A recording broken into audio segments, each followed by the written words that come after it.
नमस्कार, आर्यन खबर पे आपका स्वागत है। मैं हूं दीपक प्रियदर्शी। बिहार में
बिहार में तेजस्वी यादव भले ही खुद को भावी मुख्यमंत्री कहते हों, लेकिन वे इस मुद्दे पर महागठबंधन को मनाने में अभी तक नाकाम रहे हैं। स्थिति यह है कि दिल्ली में जब तेजस्वी यादव राहुल गांधी से मिले तो उम्मीद थी कि इसमें कोई बड़ा फैसला होगा, लेकिन ऐसा कुछ नहीं हुआ। इस बैठक के बाद तेजस्वी यादव की नाराजगी का आलम यह था कि उन्होंने राहुल गांधी से मुलाकात की, लेकिन फोटो तक पोस्ट नहीं किया, जिसके बाद से वे आनन फानन में अपने पिता लालू यादव से जाकर मिले।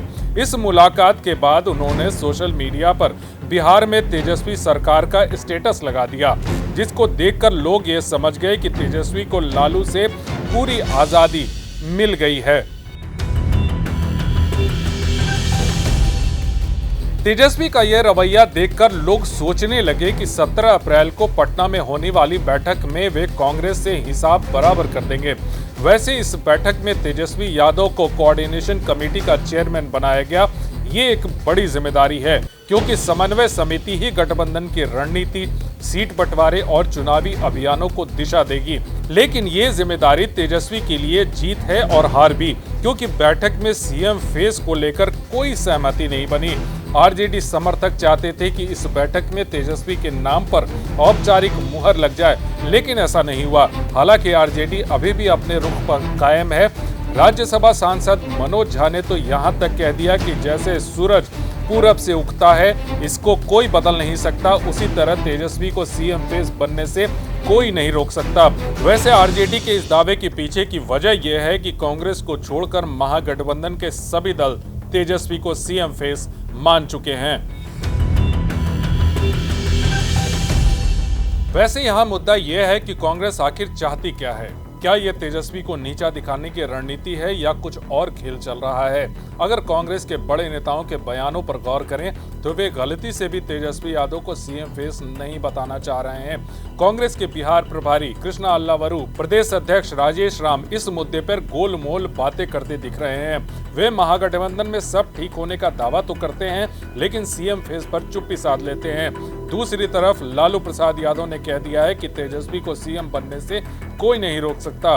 कुछ राजनीतिक विश्लेषकों का मानना है कि कांग्रेस ने तेजस्वी को समन्वय समिति का हेड बनाकर एक लॉलीपॉप दे दिया है, क्योंकि कई ऐसे मामले हैं जहां समन्वय समिति का हेड सीएम फेस नहीं बन पाया। इसलिए इस जिम्मेदारी से तेजस्वी यादव भी बहुत खुश नहीं होंगे।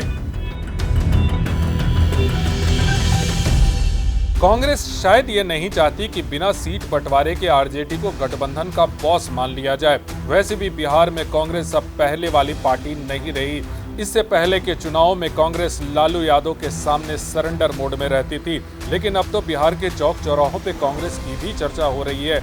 कन्हैया कुमार और पप्पू यादव जैसे नेताओं को प्रमोट करके कांग्रेस बिहार में अपनी जमीन मजबूत करना चाहती है। यहाँ सवाल यह है कि क्या कन्हैया को आगे करना तेजस्वी को साइडलाइन करने की कोशिश है, या फिर कांग्रेस सिर्फ समय ले रही है ताकि सीट बंटवारे में ज्यादा फायदा ले सके।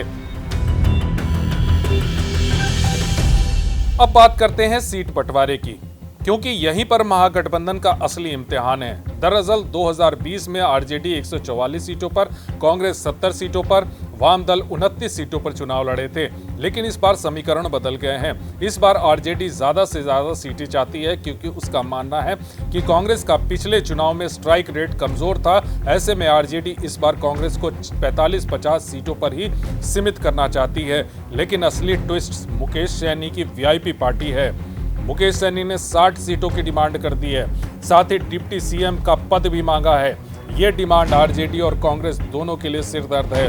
हालांकि मुकेश सैनी का निषाद समुदाय में अच्छा प्रभाव है और इस वोट बैंक को साधने की कोशिश में है, लेकिन 60 सीटें देना गठबंधन के लिए आसान नहीं होगा, क्योंकि वाम दल भी अपने पिछले प्रदर्शन के आधार पर ज्यादा सीट मांग रहे हैं। तेजस्वी यादव के सामने सबसे बड़ी चुनौती ये है कि वो इन सभी दलों में सामंजस्य कैसे बिठाएंगे।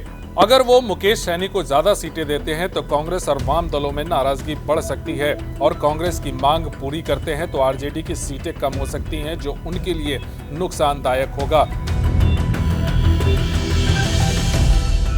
अब सवाल यह है कि कांग्रेस और तेजस्वी यादव आगे क्या करेंगे। यहाँ मौजूदा हालात में कांग्रेस के लिए दो रास्ते नजर आ रहे हैं। पहला, वो सीट बंटवारे के बाद तेजस्वी को सीएम फेस के रूप में स्वीकार कर सकती है, लेकिन इसके लिए वो ज्यादा से ज्यादा जिताऊ सीटें हासिल करना चाहेगी। दूसरा, वो आरजेडी के फेस पर सस्पेंस को बनाए रखकर आरजेडी पर दबाव बनाए रख सकती है, ताकि गठबंधन में उनकी बात का वजन बढ़े।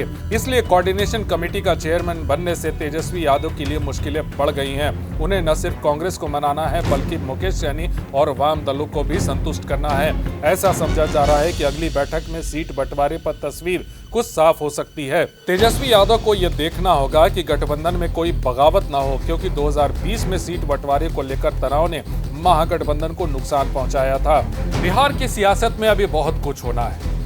बिहार में महागठबंधन में अभी बहुत कुछ होना है। कोऑर्डिनेशन कमेटी तो बनी है, लेकिन आगे भी बहुत कुछ होना बाकी है। सीट शेयरिंग एक बहुत बड़ी समस्या है तेजस्वी यादव के लिए और पूरे महागठबंधन के लिए, क्योंकि सबको संतुष्ट जब तक नहीं करेंगे तब तक आप एनडीए को चुनौती नहीं दे सकते हैं। ये बात सभी दल भी मानते हैं। ऐसे में कांग्रेस की ज्यादा से ज्यादा सीटों की डिमांड और मुकेश सैनी की डिमांड, इन डिमांड्स को तेजस्वी यादव कैसे मैनेज करेंगे, ये अगली बैठक में बहुत सारी चीजें तय होंगी। लेकिन अभी थोड़ा समय है, लेकिन आने वाले दिनों में अगर ये मामला जल्द से जल्द नहीं सुलझा तो तेजस्वी यादव के लिए राह मुश्किल होती जाएगी। फिलहाल इस वीडियो को देखने के लिए धन्यवाद।